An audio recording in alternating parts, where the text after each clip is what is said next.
Saludos amigos y amigas y profesionales de la industria de seguros de Puerto Rico, Estados Unidos y el mundo entero. Mi nombre es Ariel Rivera y yo soy tu host de Fun Insurance Solutions. Hoy tenemos un episodio bien bueno, bien nítido, bien interesante en inglés. Es actually una entrevista en un podcast del National Alliance for Insurance Education and Research. Para aquellos de ustedes que no conocen el National Alliance es, ¿verdad?, la entidad educativa que trabaja todas las designaciones de CISR, CIC, CRM. CISR es el Certified Insurance Service Representative, CIC el Certified Insurance Counselor, el CRM, Certified Risk Managers. Anyways, tuve la oportunidad y el placer de estar con ellos en su podcast. Fui invitado durante el mes de octubre, porque en septiembre y octubre se celebra en Estados Unidos el Hispanic Heritage Month. Fue un episodio espectacular con un colega de la industria de seguros latino, ¿verdad?, hispano también, de Florida, el gran Devin Delatorre, que es presidente de una de las organizaciones más grandes de Florida. Así que nada, espero que lo disfruten. Este podcast, como les digo, ¿verdad?, el National Alliance nos invitó, nos dieron ¿verdad?, la oportunidad y el permiso de compartirlo con todos y cada uno de ustedes en nuestra plataforma de Fun Insurance Solutions. Así que disfrútenlo, gócenlo y sé que les va a encantar.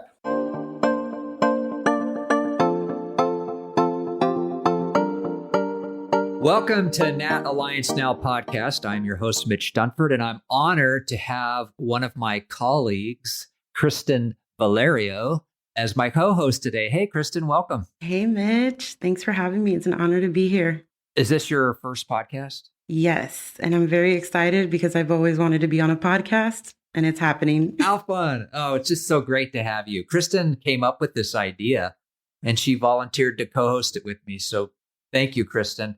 The focus of our podcast today is centered around National Hispanic Heritage Month and to recognize the achievements and the contributions of our Hispanic friends and National Alliance participants who have made our industry what it is today, and also to reach out and invite others in the Hispanic community to join our amazing insurance and risk management profession.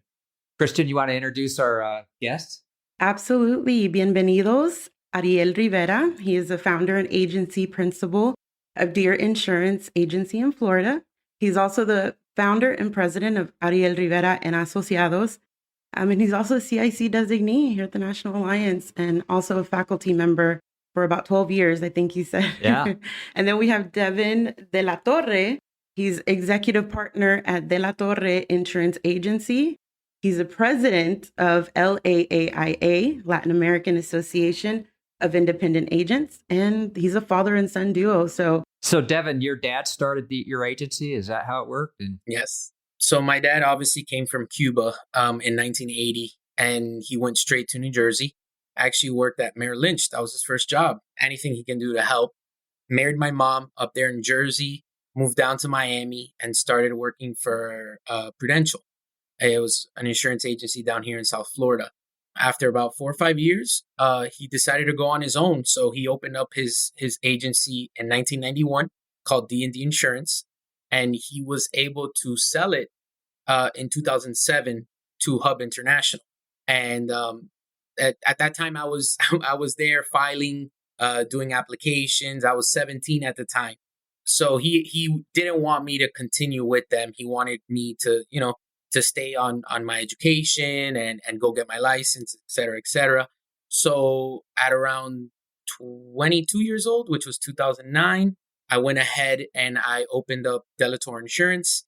And then once his non-compete finished, he decided to join me. And we've been grinding ever since.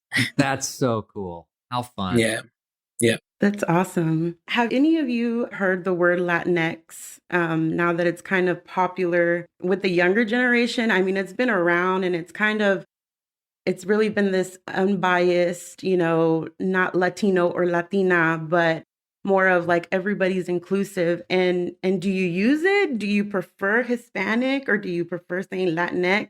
What does that look like? So us down here in Florida, Miami, and we understand this is a different country than the rest of the United States. We love our Hispanic, Latinos. We really don't use that word Latinx. I know it's a more modern term, but we don't mind it. We know it's very new. But we prefer our Hispanic and our Latinos, Latinas. We take pride in that. Yeah, and I gotta agree with you. Being from San Juan, Puerto Rico, obviously, we don't use much the word Latino or Hispanic. But when I started the Florida agency, I started seeing a little bit of a difference between saying Latino or Hispanic and understanding the difference. Hispanic is everyone who speaks Spanish. Latinos are the ones from Latin America, which includes also Puerto Rico as well. So, yeah, I would say we don't use it. Just, it's kind of like a new thing, a new trend. But at the end of the day, I'm going to join your words, Devin. It's we keep with the Hispanic or Latino, and we just take our pride everywhere. So there's something about those words that make you feel passion, right? Yo soy Latino, right? Yeah, you say that with yep. you say that with a little oomph into it. So Latinx doesn't have that oomph to it. So yes, and that might be missing that little kick. That's awesome.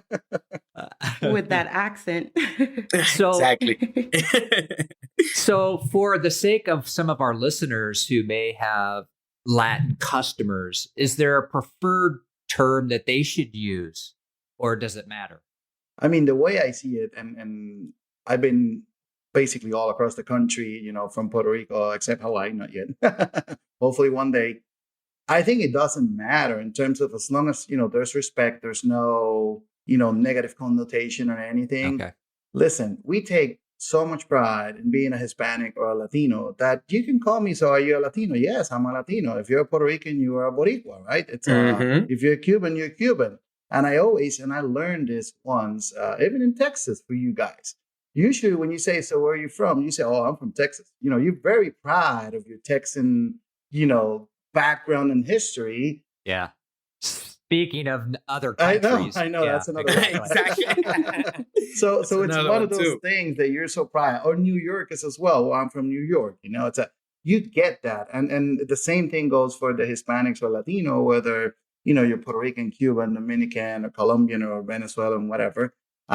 We take pride in it. So I would just say there's no right or wrong, as long as there's, the respect comes with it.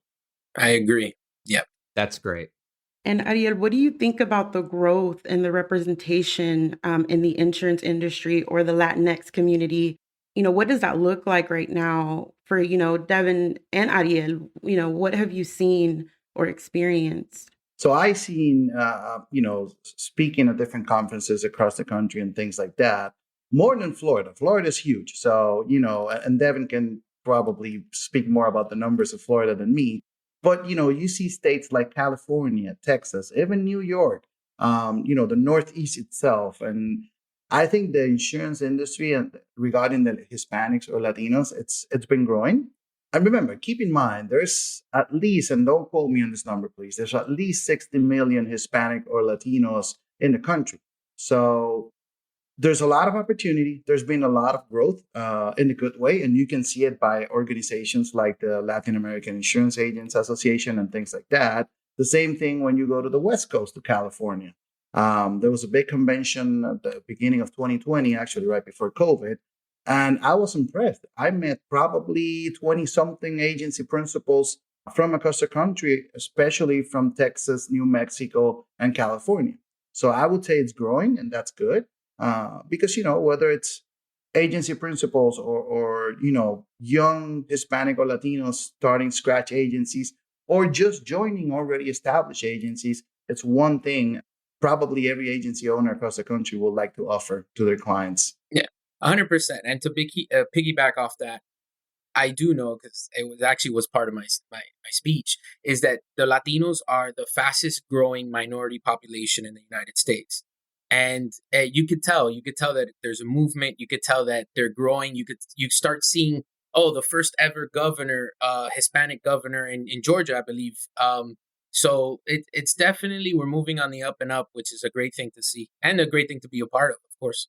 Absolutely. I completely agree. And seeing the representation, even with our OCSR, it's important to me. It reminds me that there's a seat for me too. And that I can also learn insurance and I can also be that front facing for our Latino community. So thank you so much for that. How do you think the insurance industry has changed since you have started? Has it grown? I started 18 years ago, and I will tell you, it's always been a struggle to attract younger people, right? And most of us, we start in the insurance industry, either by luck, by chance, or by family inheritance, or whatever you want to call it, or blood related, right? Right. And almost everybody that gets into the industry and it's at it for at least 3, 5, 8 years. I mean, I would say almost everybody just loves it. There's so much good to be done in the insurance industry, and we have such like I would not say a bad name or bad reputation out there, and we can go about this for hours. It's not sexy. It's not sexy, That's but what they say. it's not sexy. No. To the people that are part of the industry, Yeah, no, it is. it's But for those fun. outside, they're like, insurance seems boring. Little do they know. And listen, as independent agency owners, we help so many people. We help thousands of clients, and we help our communities. We sponsor our kids' schools. There's been so much growth throughout the years that I would say the industry itself in general, it doesn't have to be Hispanic or Latino. I believe it's growing. You will see other organizations like IAOA or things like that they went 3 years ago from 2,000 members all the way up to 7,000 members. So I do believe it's growing. I do believe we still have a long way to go. There's a huge debate, which way is better to go, whether to the carrier or through an agency. And I always tell clients, listen, you have to understand we're business owners, right? Just like any other business owner in our community. And we're here not to help you and our communities, but everyone around it. So I think we make it better. We're growing, and it should be fun in the next 20 years. Yeah, definitely. And to continue with him, we just installed the LAIA just installed their second board in Atlanta yesterday, and it was an amazing event. We had over 100 people. At the end of the month, in October 20th, we will be going to Texas. So in Houston, I'll probably send you over the invite and stuff like that. Maybe you could disperse it and help us out. So as the Latin Association continues to grow, is we're using this movement of the Latinx, the Hispanics, the Latinos, and we're growing with them. We have visions to be hopefully in several states in a couple of years. We're trying to attack Houston, and then after that, they say Arizona has a big Hispanic following. Obviously, New York, California. So we're piggybacking that, and we're using this movement, and like I said, we're running with the hype train. Yeah, we're gonna keep it up. So, Devin, if one of our listeners wanted more information about the Latin Agents Association, where would they go? You can go to our website, which is LAAIA.com. You'll see all our chapters there. You'll see events. You'll see our newsletters. Obviously, you'll see our new podcast, which just came out last week. I was super excited. Awesome. It was the first ever podcast I did. And there'll be more information on there. So LAAIA.com. Awesome. Terrific. That's awesome. And Ariel, how has becoming a CIC impacted your career, and has it motivated other Latinx, Latino colleagues earn their designation too? Yeah, so I'm a huge advocate of the National Alliance, not because I'm a faculty member, but I remember when I took my first CIC, at that time I had to ask special permission to Miss Joanne Clark. I don't know if any of you work with Joanne. Oh, yeah. She's amazing. Yeah. I love her. Yes, absolutely. And she was the educational consultant for Puerto Rico, right? And, when I took my first test, I was all nerdy. I love insurance, and I'm reading the book. And I remember looking at the numbers and the statistics that they will put on the textbook. I don't know if you guys remember this. This was back in 2004, 2005, maybe. And it would say, everybody who gets the CIC designation, right, will earn 48% or more than their peers or counterparts or whatever. And you know what? As soon as I took that designation, I am 100% proof of those numbers. So the statistics are real. So it impacted my life, where I was able to take my agency from one level to the other one and then just keep growing and developing. Amazing. Because being a CIC gave me the knowledge and the power. Knowledge is power, to feel confident in walking into a restaurant. At that time, there was still canvassing, right? You have to go door to door, business to business. It was horrible. You're sweating in 90 degrees and you're all suited up, right? It's crazy. But I will walk into a restaurant and say, "Oh, can I write your insurance? I would love to review your policy. Here's how can I help you." They will make me questions. And before I was a CIC, I would have that point when I was like, "Oh, okay, I got to look that for you." And I'm not saying I have every answer. I don't, right? I do not. But I had the confidence enough to say, yeah, I think we can help you in that way. Has it inspired other Hispanics or Latinos? For sure. I mean, just so you guys know, and of course, the National Alliance, you have the numbers. CIC programs and CISR programs are huge in Puerto Rico. They're huge. I mean, there's insurance professionals in Puerto Rico. They value designations. They value the education that comes with those designations. And I believe in the Hispanic and Latino community, there's pride in it, because now you're solidifying your professionalism. Let's just put it that way. Right. That's so well said, Ariel. Thank you so much. We're passionate at the National Alliance to partner with anyone who wants to thrive and grow in their insurance or risk management career. We'll take you right where you stand, whatever your background, whatever your community. We're a partner with you. We want to elevate everyone through education and help them have an amazing and thriving career. And it's so wonderful to hear that happen to you, Ariel. So thank you very much. Great story. Oh, thank you guys. I feel like I owe you. That's why I teach. That's awesome. And what advice would you give, Devin, or Ariel, for those earning the CIC, CISR, and that's more specific to Ariel because he's a CIC. But for you, Devin, who is in the insurance industry, what advice would you give those young people or those that are in general want to come into the insurance industry? Honestly, I think it's very simple. I think you just got to give us a chance. I mean, we've all, whether we fell into the industry or we were brought up in the industry, at the end of the day, I think all of us have a common goal or a common conscious that we all love this industry. It's something that there's not one specific avenue that you have to stick to. You can start off as just in claims and end up being an agency owner, or you can be an agency owner and end up being a partner in a company or a carrier, or you can be an underwriter. You get me? There's just so many avenues that I just want a chance, an opportunity. And at the LAIA, we kind of started to dig into that, and we're partnering with Florida State with their risk management program. We're trying to work on some internship programs. We actually have a scholarship. Last year, we gave our first ever scholarships away to 2 Latinas actually in Texas. And we realized that we need that new gen, like we call it the next gen, and we're tapping into that, trying to help our industry, the best we can. Yeah, and I will add to that, Kryzten. As I said before, knowledge is power, and there's a huge, and Devin probably goes through this a lot. There's a huge debate whether should you hire somebody who has the personality or the skills necessary for a particular position, like a CSR producer or whatever. And my answer to that all the time is, listen, insurance you can teach.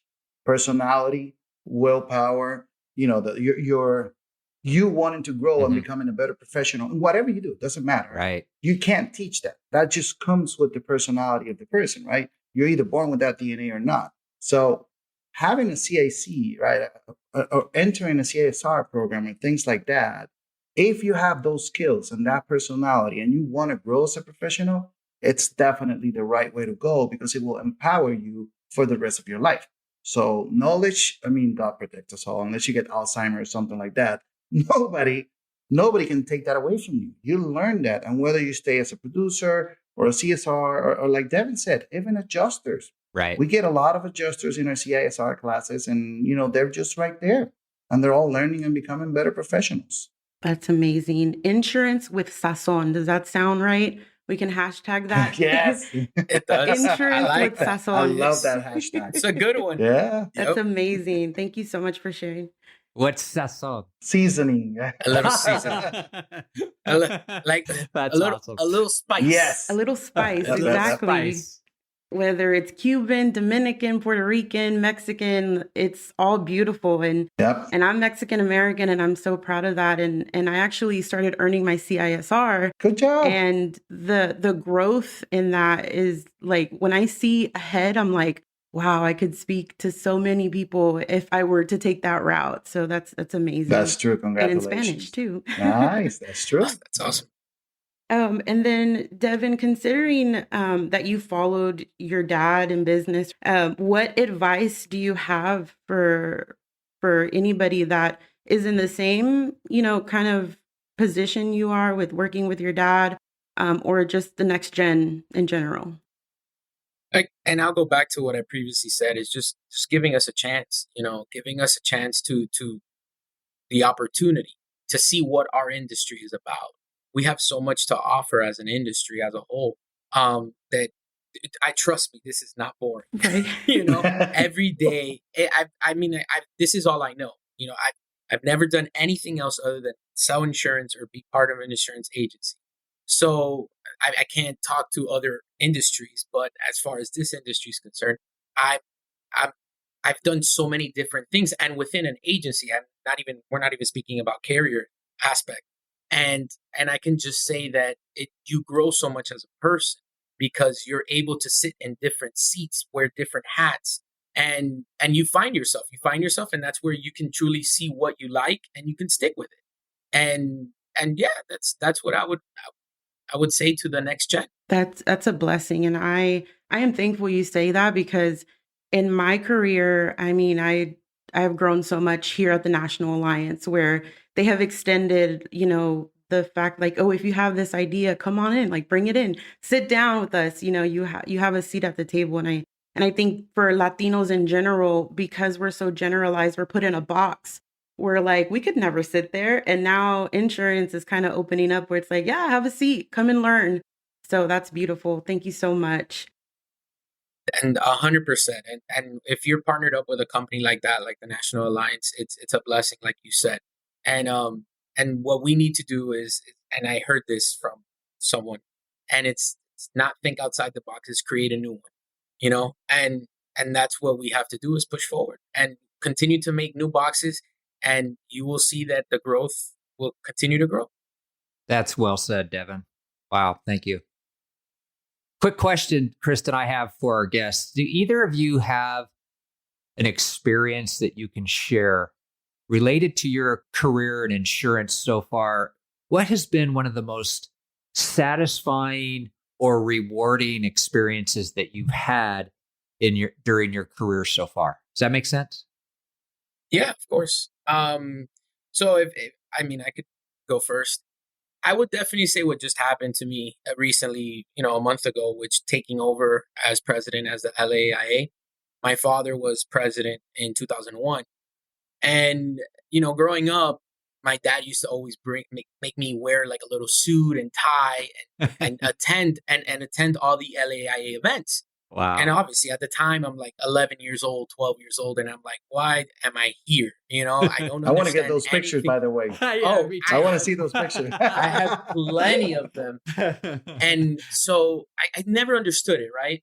So I was like, man, I don't know why he's bringing me here. I could be home watching some sports or, actually playing with my friends. And he just always brought me around, right? So as I'm attending our convention last August, and I'm presenting and stuff like that. And mind you, I set up this speech, which is like 10 minutes long and all this stuff, hard work, 3-4 months of hard work. And I present my speech. I think I did a phenomenal job. And I'm sure you did. I'm sure you did. Anyways, so I present my speech. It's kick ass. And I finish and everyone's congratulating me, et cetera, et cetera. And then I bring my son. My son is 2 years old. And my son, after the speech, starts dancing in the middle of the floor, right? And he has become the center of attention, where he is dancing and dancing. And everybody's like, oh my God, this kid is so funny. This kid is amazing. Long story short, the next day, the talk was my son, right? It wasn't my 10-minute speech that I thought I kicked ass. It was my son. And then it kind of clicked, and I was like, okay, I think I get it. It's like at the time of my dad's presidency back in 2001, he always brought me around, in his limelight, you would say, as president, he wanted me to shine. Right. And I guess I did the same with my son. And I wrote a piece on our newsletter about it, how it actually gives me goosebumps because I realized that it's part of the family, the culture of the Hispanic, the Latinos, of following in your parents' footsteps. Right. So I will say that was a huge moment for me a month ago. That is such an amazing story, Devin. Thanks for sharing that. Of course. Wow. Yeah, that's awesome. I have one daughter as well. She's 7, and I pray to God every once in a while, and I can only wish she does the same as you did, Devin, with your dad, that she will follow my wife's and I footsteps, just because it's one of those things that you work so hard for many years, and at the end of the day, when you have a kid, you realize it's all about them. Yeah. Helping your clients, helping your family, your team, and everyone around. So that's amazing, Devin. Kudos to you, man. Thank you, sir. So my biggest one, actually, this is recently. This just happened last week. That was probably my biggest moment of my career, and I was very humble to have been elected. So I am the national director for PIA of Puerto Rico, and I've been their national director for the last 6 to 7 years. And when you're the national director, you go into the national level, of course. Those of you who are listening and don't know about the National Association of Professional Insurance Agents, that's what PIA is. And it's funny, a lot of the questions you guys ask, it goes back to how the Hispanic or Latino have developed in the industry. Well, you guys are going to be the first ones to know, except the people that were at the convention last week. I recently got elected to the executive committee. Awesome. And that's a huge honor Yes. because you have to go through every seat. But basically what it means is in 2024, I'm going to be the president, the national president of one of the biggest organizations in the industry, where we have over 30,000 plus members Right. and growing. That is So it amazing. was, thank you, man. It was a huge moment. I was competing against 3 other great candidates, one from Minnesota, North Dakota, and Connecticut. And I was very humbled to receive the vote and support from other national directors across the country. And it tells you how far we come along. Going back to your question, Kryzten, is for the first time, and you could see and feel how, and this is not about change. And this is one thing I want to add about the insurance industry. At least that has been my experience.